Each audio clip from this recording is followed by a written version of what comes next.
வணக்கம். புது புது அர்த்தங்கள் நிகழ்ச்சியில் உங்களை சந்திக்கிறதுல ரொம்ப மகிழ்ச்சி. இன்னைக்கு நம்ம நிகழ்ச்சியில் கலந்து கொள்றதுக்காக இந்திய கம்யூனிஸ்ட் கட்சியின் சி மகேந்திரன் அவர்களும், மனிதநேய மக்கள் கட்சியின் சட்டமன்ற உறுப்பினர் திரு பேராசிரியர் ஜவஹர்லா அவர்களும் நமது அரங்கத்துக்கு வந்திருக்கிறாங்க. உத்தரப்பிரதேசத்தில் மாயாவதியினுடைய சிலைகளையும் அவங்களுடைய சின்னமான யானை சிலைகளையும் தேர்தல் ஆணையம் வந்து துணி போட்டு மூடியதை சட்டவிரோதமான செயல் அப்படின்னு சொல்லி பகுஜன் சமாஜ் கட்சி சொல்லுது. ஒரு கட்சியினுடைய தேர்தல் சின்னம் பார்வையில, பொதுமக்களுடைய பார்வையில வெளியில தென்படும்படி இருந்தாலே அதையெல்லாம் மூடணும் அப்படிங்கிறது அவசியமா? தேர்தல் ஆணையத்தினுடைய அந்த நடவடிக்கையை நீங்க எப்படி பாக்குறீங்க? தேர்தல் ஆணையத்தினுடைய நடவடிக்கைக்கு ஒரு ஆழம் இருப்பதாக நான் கருதுகிறேன். தேர்தல் ஆணையர் குரோஷி சொல்ற போது ஒரு விஷயத்தை ரொம்ப தெளிவா சொல்லியிருக்காரு. மக்கள் வரிப்பணத்தில் அரசியல் கட்சிகள் தங்களுடைய பிரச்சாரத்தை செய்யக்கூடாது. அதுதான் அவர் கொடுத்துருக்கிற ரொம்ப வலிமையான ஒரு கருத்து. அந்த கருத்தை நான் வரவேற்கிறேன். அதாவது அங்கே மட்டுமல்ல, இந்தியா முழுவதும் ஒரு நடைமுறை என்ன இருக்குன்னு கேட்டிங்கனாக்க, இப்போ நம்ம ஊர்லேயே இலவசங்கள்னு போட்டு ஏதோ அந்த கட்சி கொடுத்தது மாதிரி ஒரு தோற்றம். இப்போ நீங்கள் பார்த்தீங்கன்னாக்க அந்த இலவசங்கிறத மாற்றிட்டு விலை இல்லா பொருள் அப்படின்னு இப்போ போட்டு கொடுக்குறாங்க. அந்த இலவசங்கிற வார்த்தையை எடுத்துட்டாங்க. ஆட்சி மாறுற போது இதுவும் மாறிக்குது. அப்போ இவங்க எல்லாம் என்ன, இதனுடைய அடிப்படை என்ன அப்படின்னு கேட்டாக்க, ஓட்டுக்காக அரசாங்கத்தினுடைய இடத்தை பயன்படுத்துறது. இப்போ அந்த அம்மா என்ன பண்ணியிருக்கிறாங்க, மாயாவதி நைடாவில் வந்து ஒரு கௌதம புத்தருடைய ஒரு பூங்காவில் யானையை நிறுத்திட்டாங்க, ஃபுல்லாக நிறுத்திட்டாங்க. அதுக்கு என்ன நோக்கம்? அதோடைய நோக்கம் தேர்தல்ங்கிறத தவிர வேற ஒன்றும் கிடையாது, தேர்தல் சின்னத்தை வைக்கணும். அதனால இது தப்பு என்று தேர்தல் ஆணையம் சுட்டிக்காட்டி இருப்பதை நான் மனப்பூர்வமாக வரவேற்கிறேன். இது வந்து இந்திய அரசமைப்பு சட்டத்தினுடைய பிரிவு 14 அனைவருக்குமான சமத்துவத்தை வலியுறுத்துகிறது. இங்க ஒரு லெவல் பிளேயிங் ஃபீல்டு இல்லாம எங்களுடைய சின்னத்தை மட்டும் முடக்குவதற்கு தேர்தல் ஆணையம் முயற்சி செய்கிறது அப்படின்னு சொல்லி பகுஜன் சமாஜ் கட்சி குற்றம் சாட்டுகிறது. இல்லை, அது சரியான ஒரு கருத்தாக இருக்க முடியாது. ஏனென்றால் 2000 கோடி ரூபாய்க்கு வேறு எந்த ஒரு அரசியல் கட்சியும் தங்களுடைய சின்னத்தை வந்து உத்தரப்பிரதேசத்தில் ஸ்தாபிக்க இல்லை. அறிவால் சுத்தியல் நட்சத்திரமோ அல்லது கதிர் அறிவாலோ உத்தரப்பிரதேசத்தில் சின்னங்களாக இருக்கக்கூடிய இந்த அளவுக்கு அதிகமாக இருப்பதை பார்க்க முடியாது.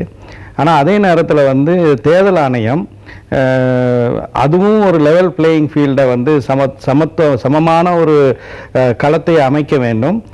காங்கிரஸோ அல்லது சமாஜ்வாதி கட்சியோ அல்லது பாஜகவோ இது போன்ற வகையில் வேறு எங்கேயாவது சிறிய அளவில் இது போன்ற தங்களுடைய சின்னங்களையோ அல்லது தங்களுடைய கட்சிக்கு செல்வாக்கு சேர்க்கக்கூடிய விஷயங்களை செய்திருந்தால் அதையும் மூடக்கூடிய உத்தரவை பிறப்பிக்க வேண்டும். காங்கிரஸ் கட்சியினுடைய சின்னத்தை வந்து யாரும் முடக்க முடியாது. அதனுடைய சின்னம் கையாக போயிடுச்சு. அதனால அதுல வந்து அவங்களுக்கு அது ஒரு சாதகமான சூழல் இருக்கு. முலாயம் சிங் சின்னம் வந்து சைக்கிளாக போயிடுச்சு.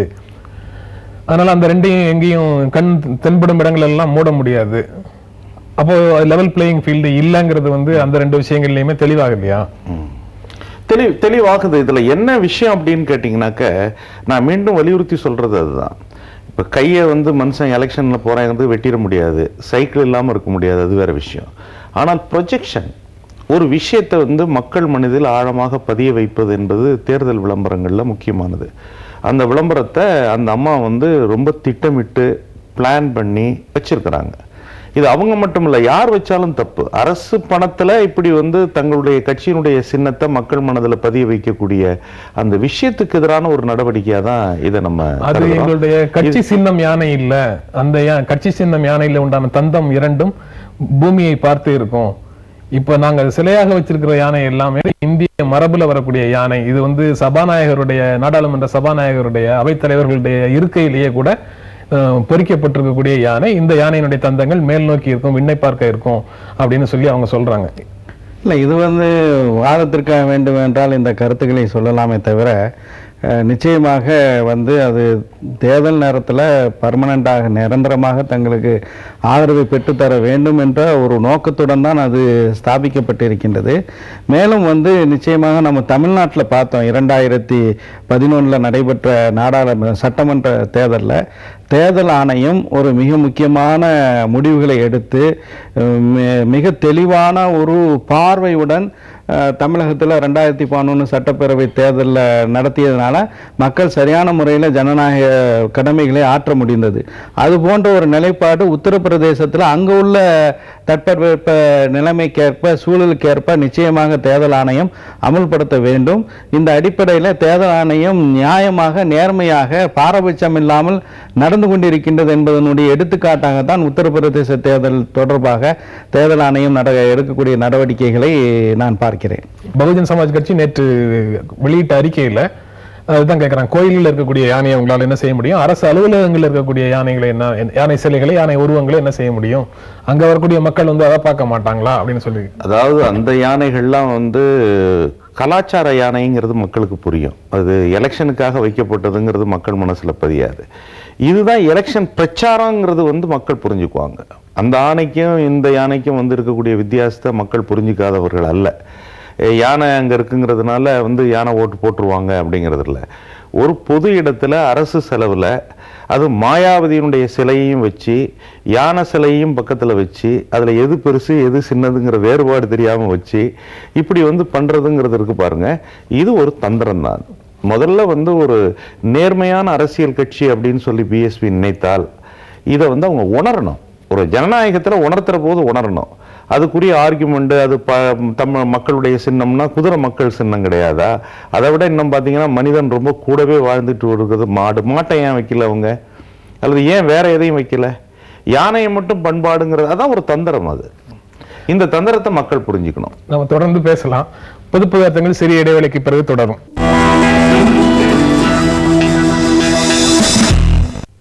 பொது பதார்த்தங்கள் மீண்டும் தொடர்கிறது. அடுத்த பிரச்சனையாக உத்தரப்பிரதேசத்தில் இருக்கக்கூடியது மத்திய அரசினுடைய அறிவிப்பை தேர்தல் நடைமுறை முடியும் வரை தடை செய்து வைத்திருக்கிறது. அது பிற்படுத்தப்பட்டவர்களுக்கான இடஒதுக்கீட்டில் சிறுபான்மையினருக்கு 4.5% இடஒதுக்கீடு அப்படின்னு சொல்லி மத்திய அரசு அறிவித்தது தேர்தல் அறிவிப்பு வெளிவருவதற்கு முன்னாலேயே வந்தது. இருந்தும் கூட அதன் தேர்தல் நடத்தை விதிமுறைகளை மீறுவதாக சொல்லி தேர்தல் ஆணையம் அதை நிறுத்தி வைக்க சொல்லுது. அந்த தடையை நீங்க எப்படி பாக்குறீங்க? அதாவது நம்முடைய தலைமை தேர்தல் ஆணையாளராக TN சேஷன் இருந்தபோது தேர்தல் ஆணையத்துக்கான அதிகாரங்கள் என்ன என்பதை பரவலாக இந்த நாடு உணர்ந்தது. அதேபோல் அதற்கு பிறகு லிங்டோ அவர்கள் தேர்தல் ஆணையாளராக இருக்கும்போது அவரும் பல விஷயங்களை செய்தார். இப்போது குறைஷி அவர்கள் தலைமையில் இயங்கக்கூடிய தேர்தல் ஆணையம் மிக தெளிவாக அரசாங்கத்தினுடைய தகிடுத்தனங்களை குள்ளநரித்தனங்களை எல்லாம் பிரதிபலிக்கக்கூடிய அதை அம்பலப்படுத்தக்கூடிய செயல்பாடுகளில் ஈடுபட்டு வருவதற்கான ஒரு தெளிவான எடுத்துக்காட்டாக தான் சிறுபான்மையினர்களுக்கு இதர பிற்படுத்தப்பட்டவர்களுக்கான இடஒதுக்கீடில் உள்ள 4.5% தனி இடஒதுக்கீடை அவர் நிறுத்தி வைத்தது. என்ன காரணம் என்பதை தெளிவாக சொல்ல விரும்புகிறேன். 2004 நாடாளுமன்ற தேர்தல் நடைபெறுகிறது. அந்த தேர்தலில் காங்கிரஸ் கட்சி தன்னுடைய தேர்தல் அறிக்கையில் நாங்கள் மத்தியில் ஆட்சிக்கு வந்தால் கேரளாவில் முஸ்லீம்களுக்கு தனி இடஒதுக்கீடு கொடுத்தது போல அகில இந்திய அளவிலே தருவோம், இதை நாங்கள் கர்நாடகத்திலும் செய்திருக்கின்றோம் என்று வாக்குறுதி கொடுத்தார்கள். 2004 மன்மோகன் சிங் அவர்கள் தலைமையில் ஐக்கிய முற்போக்கு கூட்டணியினுடைய முதல் ஆட்சி பதவியேற்ற போது அதனுடைய காமன் மினிமம் ப்ரோக்ராமில் குறைந்தபட்ச செயல் திட்டத்தில் 6 மாதத்திற்குள் ஒரு ஆணையத்தை அமைத்து முஸ்லீம்களுக்கான இடஒதுக்கீடு அறிவிப்போம் என்று சொன்னாங்க. 6 மாதத்துக்கு பிறகு நீதிபதி ரங்கநாத் மிஸ்ரா அவர்களுடைய தலைமையில் national commission for religious and linguistic minorities அமைக்கப்பட்டது. அந்த ஆணையம் 2007 மே மாதம் 21 அறிக்கை கொடுத்துட்டாங்க. அதை நாடாளுமன்றத்தில் வைத்தது 2009. இப்போது யூபி தேர்தல் வரக்கூடிய நேரத்தில் ஒரு சிறுபான்மை மக்களை முதுகிலே குத்தக்கூடிய வகையில் இந்த 4.5% இடஒதுக்கீடு அறிவிச்சாங்க. அதை ரத்து செய்ததை வரவேற்கிறோம். மனிதநேய மக்கள் கட்சியினுடைய சட்டமன்ற உறுப்பினர் பேராசிரியர் இப்படி சொல்றாரு. ஆனா மத ரீதியான உணர்வுகளை பயன்படுத்தி வாக்குகளை சேகரிக்க கூடாதுங்கிற தேர்தல் விதி இருக்கும்போது இந்த சிறுபான்மை மக்களுக்கான இடஒதுக்கீடே கூட மத ரீதியான மக்களுடைய வாக்குகளுக்காக செய்யப்படக்கூடியதுதான் அப்படின்னு சொல்லி பாரதிய ஜனதா கட்சி கண்டனம் தெரிவிக்குது. இது ஒரு சரியில்லை. அதாவது இந்தியாவினுடைய பேசிக் பாலிசின்னு இருக்கு பாருங்க, நலத்திட்டங்கள் மற்றது இது வேற விஷயம். இது இந்தியாவினுடைய கான்ஸ்டிடியூஷன்ல நமக்கு தந்திருக்கக்கூடிய அடிப்படையான விஷயங்கள். இது இந்த அடிப்படையான விஷயங்களை இதோட நம்ம மிங்கிள் பண்ண வேண்டிய அவசியம் இல்லை. ரெண்டாவது, இந்த விஷயத்தை புரிஞ்சுக்கிறதுலே கூட நிறைய சங்கடங்கள் இருக்கு. அதாவது ஜாதி ரீதியான ஒடுக்குமுறை என்பதை போல மத ரீதியான ஒடுக்குமுறை இருக்கு. மத ரீதியான ஒடுக்குமுறையால் வந்து ஒரு சம வளர்ச்சியை மக்கள் பெற முடியலங்கிறது தான் அதனுடைய அடிப்படை விஞ்ஞானபூர்வமான கண்ணோட்டம். இஸ்லாமியர்கள் அல்லது கிறிஸ்துவர்கள் அல்லது மற்றவர்கள் அப்படின்னு சொல்ற போது அவர்களுடைய அந்த குழுக்கள், இப்போ செச்சார் கமிட்டி ரொம்ப ஆதாரத்தோடு அதை வச்சிருக்குது. அந்த சதவிகித அடிப்படையில் அதை கொடுக்கணும். ஆனால் இப்போ காங்கிரஸ் கவர்மெண்ட் என்ன பண்ணுதுன்னா, காங்கிரஸ் கவர்மெண்ட்டை பொறுத்த வரைக்கும் அவங்களுக்கு வந்து மெஜாரிட்டி ஓட்டை வாங்கணுங்கிறதுக்கான ஒரு தந்திரமாக, ஏன்னா இப்போ நடக்கிற விஷயமே என்னன்னு கேட்டிங்கனாக்கா, பிற்படுத்தப்பட்ட மக்கள் அல்லது ஒடுக்கப்பட்ட மக்களுக்கான சமூக நீதியை வழங்குறதில்ல, அந்தந்த கட்சிகளும் தங்களுக்கான நீதியை எப்படி வழங்கிக்கலாங்கிறதுக்கு அவங்க எடுக்கிற முடிவாக தான் அது இருக்குது. அதனால வந்து இதை வந்து எந்த விதத்திலும் ஏற்றுக்கொள்ள முடியாது அப்படிங்கிறது தான் என்னுடைய. அரசமைப்பு சட்டத்தின்படி சமூக ரீதியாகவும் பிற்படுத்தப்பட்டவர்களுக்கு தான் இடஒதுக்கீடு, அங்க வந்து மத ரீதியான இடஒதுக்கீட்டுக்கு ஆதரவாக எந்த வார்த்தைகளும் இல்லை. அப்படி இருக்கும்போது மத ரீதியாக கொடுக்கக்கூடிய இடஒதுக்கீடே வந்து தவறானது, சட்டவிரோதமானது அப்படிங்கிற கண்டனங்கள் இருக்கு. இல்லை, இது தவறான புரிதல். நீங்கள் அரசியல் சாசன சட்டத்தினுடைய 16வது பிரிவை அல்லது 15வது பிரிவை எடுத்து பார்த்தீங்கன்னா, கிளாஸஸ் அப்படிங்கிற ஒரு வார்த்தை பயன்படுத்தப்பட்டிருக்கின்றது. அரசியல் நிர்ணய சபையில் விவாதத்துக்கு இந்த பிரிவுகள் வரும்போது அங்கே வந்து மைனாரிட்டிஸ் அப்படிங்கிற ஒரு வார்த்தை இருந்துச்சு. அதுக்கு பதிலாக கிளாஸஸ் என்கின்ற பதம் மாற்றப்படுகிறது. அப்போ கிளாஸஸ் அப்படிங்கிற வகுப்பாறுகள் அப்படின்னு சொல்லும்போது அதில் வந்து மத ரீதியானவர்கள் சேர்வார்களா சேரலையான்னு சொல்லும்போது பட்டேல் அவர்களே மிக தெளிவாக மதவழியினர் சேர்வார்கள்னு தெளிவாக குறிப்பிட்டிருக்கார். எனவே இது அரசியல் சாசன சட்டத்துக்கு விரோதமானது அல்ல. நம்ம தொடர்ந்து பேசலாம். புது புது அர்த்தங்கள் சிறிய இடைவேளைக்கு பிறகு தொடரும். புது புது அர்த்தங்கள் மீண்டும் தொடர்கிறது. பேராசிரியர் ஜவஹர்லால் சொல்லும் போது தேர்தல் ஆணையத்தினுடைய அந்த தடையை வரவேற்கிறேன் அப்படின்னு சொல்லி சொல்றாரு. நீங்க குறிப்பிட்ட அந்த தடைக்கு நீங்க உங்களுடைய பதில் என்ன? தடைக்கு என்னுடைய பதில் வந்து, ஒரு பேசிக்கா இந்தியாவில் இருக்கக்கூடிய விஷயங்கள்ல மத ஒடுக்குமுறைங்கிறது ஒன்று இருக்குங்கிறது என்னுடைய ஆழமான அபிப்பிராயம். அது இஸ்லாமியர்கள் பவர்ல இருந்த போதும் மற்றவர்களின் மீதான அடக்குமுறை, இப்போ வந்து ஒரு சமீப காலத்தில் ஏற்பட்டிருக்கிற பெரும்பான்மை வந்து சிறுபான்மையினர் என்ற முறையில் ஏற்பட்ட அடக்குமுறையாலையும் பல்வேறு கலாச்சார வளர்ச்சியை தடுத்து வச்சதுனாலையும் அவங்களுடைய வளர்ச்சி ஈக்குவலாக இல்லை.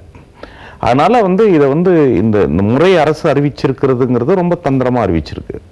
அந்த தந்திரத்துல மிக முக்கியமானது என்னன்னாக்க, பெரும்பான்மையாக இருக்கக்கூடிய இந்துக்களுடைய ஓட்டை, அங்க இருக்கக்கூடிய இந்துக்கள் ஓட்டை எப்படி பெறுறதுங்கிறதுக்கான ஒரு ரேஸ் ரொம்ப வேகமா உத்தரப்பிரதேசத்துல ஓடிட்டு இருக்கு. அதுக்காக தான் இதை கொண்டு வந்திருக்காங்க. ஒரு பக்கம் பார்த்தீங்கன்னாக்க அதோடைய முகம் வந்து ஒரு குதிரை மாதிரி தெரியுது, இன்னொரு பக்கம் பார்த்தீங்கன்னா கழுதை மாதிரி இருக்கு. இது ரெண்டும் வந்து பிரதிபலிக்கக்கூடிய விதத்தில் அதை உருவாக்கி வச்சிருக்கிறாங்க.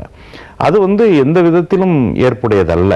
பெரும்பாலான பெரிய அரசியல் கட்சிகள் தேர்தல் ஆணையம் எது சொன்னாலும் அதற்கு எதிராகவே தான் கருத்து சொல்லிட்டு இருக்கிறாங்க. நீங்க ரெண்டு பேரும் தேர்தல் ஆணையத்துக்கு ஆதரவாக நிற்கிறதை சிறிய கட்சிகள் தேர்தல் ஆணையத்துக்கு ஆதரவாக நிற்கிறதாக புரிந்து கொள்ள முடியுமா? என்னுடைய அனுபவத்தில் சொல்கின்றேன். 2011 சட்டப்பேரவை தேர்தலில் அனைத்து இந்திய அண்ணா திராவிட முன்னேற்ற கழகம் தலைமையிலான கூட்டணியில் மனிதநேய மக்கள் கட்சி இடம்பெற்றது, சிபிஐயும் இடம்பெற்றது. ஒருவேளை இந்த தேர்தல் ஆணையத்தினுடைய இது போன்ற ஒரு நடவடிக்கை இல்லாமல் தேர்தல் நடந்திருக்குமேயானால் வாக்காளர்களுக்கு ஒரு பைசா கூட கொடுக்கக்கூடாது ஓட்டு வாங்கிறதுக்கு என்ற கொள்கையுடைய எங்களை போன்ற கட்சிகள் பெரிய கட்சியோடு கூட்டு சேர்ந்திருந்தாலும் கூட இந்த தேர்தல் களத்தில் காணாமல் போயிருப்போம். எனவே இந்த தேர்தல் ஆணையம் எடுத்து வரக்கூடிய இந்த நடவடிக்கைகள் நிச்சயமாக வாக்காளர்களுக்கும் நன்மை பயக்கக்கூடியதாக இருக்கின்றது. ஓரளவுக்கு ஒழுக்கத்துடன் அரசியலிலே தூய்மை ஏற்பட வேண்டும் என்ற நோக்கத்துடன் அரசியல் களத்தில் இறங்கிய எங்களை போன்ற கட்சிகளுக்கும் அது நன்மை பயக்கக்கூடிய ஒன்றாக அமைந்திருக்கின்றது.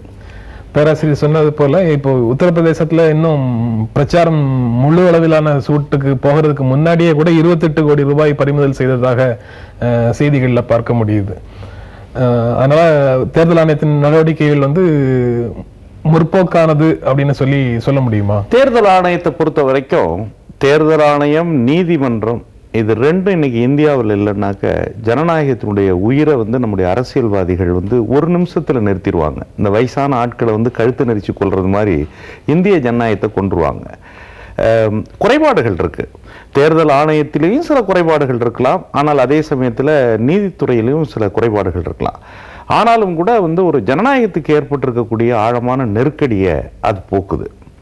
அவன் பாட்டுக்கு என்ன பண்ணுறான், சுவிட்சர்லாந்து பேங்கில் கொண்டு போய் காலமெல்லாம் 5 வருஷத்துக்கு காசை சேர்த்து கொண்டு போய் தள்ளிட்டு அங்கேருந்து ஹவாலா மூலம் மீண்டும் அந்த பணத்தை கொண்டு வந்து எலெக்ஷனில் வச்சு அவன் செய்ய துவங்கிடுறான். அதை தேர்தல் ஆணையம் ரொம்ப புத்திசாலித்தனமாக, அது பேராசிரியர் சொன்னதை போல அநேகமாக இந்த திருமங்கலம் ஃபார்முலா எவனாலையும் எதுவும் செய்ய முடியாதுன்றத இந்த தேர்தல் ஆணையம் ரொம்ப சிறப்பாகவும் மிகவும் பாராட்டக்கூடிய வகையில் அதை செஞ்சது. அது இல்லைன்னாக்கா திருமங்கலம் ஃபார்முலா தான் தமிழ்நாட்டின் ஃபார்முலாவாக மாறி அதுக்கு அந்த அரசாங்க சின்னத்துக்கு பதிலாக அந்த சின்னத்துக்கு தான் நாம் ஆளப்பட்டிருப்போம். ரெண்டாவது குரேஷினுடைய பங்களிப்பு என்பது மிக பாராட்டத்தக்கதாக இருக்கிறது. இந்த கருப்பு பணம் அப்புறம் பெரிய கட்சிகளுடைய நடவடிக்கைகள் இது எல்லாமே போதுமான அளவுக்கு தேர்தல் ஆணையத்தால் கட்டுப்படுத்த முடிவது இல்லை. அவங்க வெளியில ஆடம்பரமாக அறிவிப்புகள் சொல்ற அளவுக்கு ஆக்சுவலா நடைமுறைகள்ல இல்ல. அது எல்லாமே பொதுமக்களை கண்கட்டு வித்தையாகத்தான் அது நடக்குது அப்படின்னு சொல்லி பெரிய கட்சிகளை சேர்ந்தவர்கள் சொல்றாங்க. முன்னாள் முதலமைச்சர் கலைஞர் அவர்கள் கூட தேர்தல் ஆணையத்தினுடைய நடவடிக்கைகளை பற்றி இது என்ன அவசர காலமா என்றெல்லாம் சொன்னாருங்கிறதெல்லாம் நினைவுபடுத்த விரும்புகிறேன். அதாவது முழுமையாக 100% தேர்தல் ஆணையம் போடக்கூடிய நிபந்தனைகள் கீழ்மட்டத்தில் இருக்கக்கூடிய அனைத்து அதிகாரிகளாலும் பின்பற்றப்படுகிறதா என்றால் நிச்சயமாக இல்லை என்று சொல்வேன். ஆங்காங்கே சில கட்டுப்பாடுகள் மீறப்பட்டிருக்கின்றன என்பது யதார்த்தமான உண்மை. மிக வலிமையாக பணப்புழக்கம் தேர்தலில் இருக்கக்கூடாது அப்படிங்கிற ஒரு நிலையை தமிழக சட்டமன்ற தேர்தலில் அதை கட்டுப்படுத்துவதற்கு தேர்தல் ஆணையம் நடவடிக்கை எடுத்தாலும் கூட அதை மீறியும் பண விநியோகம் நடைபெற்றது என்பது யதார்த்தமான நிலை. ஆனால் இந்த கட்டுப்பாடுகளை அறிவிக்காமல் இந்த விதிமுறைகளை பின்பற்றுவதற்கு அறிவுறுத்தாமல் தேர்தல் ஆணையம் கடந்த காலங்களில் இருந்தது போல இருந்திருந்தால் நிலைமை நிச்சயமாக மோசமாக இருக்கும். தோழர் மகேந்திரன் அவர்கள் குறிப்பிட்டது போல ஜனநாயகத்துக்கு பதிலாக பணநாயகம் தான் இங்கு ஆட்சியில் அமர்ந்திருக்கும். தேர்தல் காலங்களில் தேர்தல் ஆணையம் இது போன்று எடுக்கக்கூடிய நடவடிக்கைகளுக்கு மக்கள் திரள் அமைப்புகள்ல இருந்து நேரடியான ஆதரவு தெரிவிக்கப்பட வேண்டும் அப்படின்னு சொல்லி ஒரு கருத்தும் இருக்குது. அது அந்த கருத்தை நீங்க ஆதரிக்கிறீங்களா? ஆமா, நான் ஆதரிக்கிறது மட்டுமல்ல, இதை ஒரு ஜனநாயக விழிப்புணர்வு இயக்கமாகவே நடத்தணும். அது வெறும் அரசியல் கட்சிகள் அல்ல, பெரிய அரசியல் கட்சிகள் அப்படின்றவங்க உள்ள எப்படியே பெரிய அரசியல் கட்சி கிடையாதவங்க, பெருசா பணம் வச்சிருக்கிறாங்க, அவங்களால எல்லா செலவு செய்ய முடியுது, தொடர்புபடுத்த முடியுது. அது ஒரே நாளில் ஒரு கட்சிக்கு 50% வாக்குகளும் அடுத்த 3 வருஷத்துல அல்லது இடைத்தேர்தலில் அதுக்கு 10% வாக்கு போனால் கம்ப்ளீட்டாக மாறிட்டாங்கிறது அர்த்தம் இல்லை. அது ஒரு சூழலை அவர்கள் பயன்படுத்தி கொள்கிறார்கள். பயன்படுத்துவதற்கு பணம் ஒரு முக்கிய ஆதாரமாக நம்முடைய ஜனநாயகத்தில் அது இருக்கு. ஏழைகள் நிறைந்த நாட்டில் அதுக்கான சாத்தியங்கள் இருக்கு. அப்போ நம்ம என்ன செய்யணும் அப்படின்னு கேட்டிங்கனாக்க, ஒரு பக்கம் பெரிய அரசியல் கட்சிகள், நான் இன்னும் ரொம்ப வெளிப்படையாக சொல்ல போனோம்னாக்க ஆதிக்க அரசியல் கட்சிகளை எதிர்த்து அதற்கு மக்களோடு தொடர்புடைய கொள்கை அடிப்படையிலான மற்ற கட்சிகள் ஒன்றுபடுவது இது ஒரு காலத்தின் அவசியம். மத்தியிலும் சரி மாநிலத்திலும் சரி, தான் என்னுடைய ஆழமான அபிப்பிராயம். ஏன் அப்படின்னாக்கா அது பணத்தை எதிர்க்கிற ஒரு போராட்டம். அந்த போராட்டத்துக்கு மக்களை தயார்படுத்தணும்.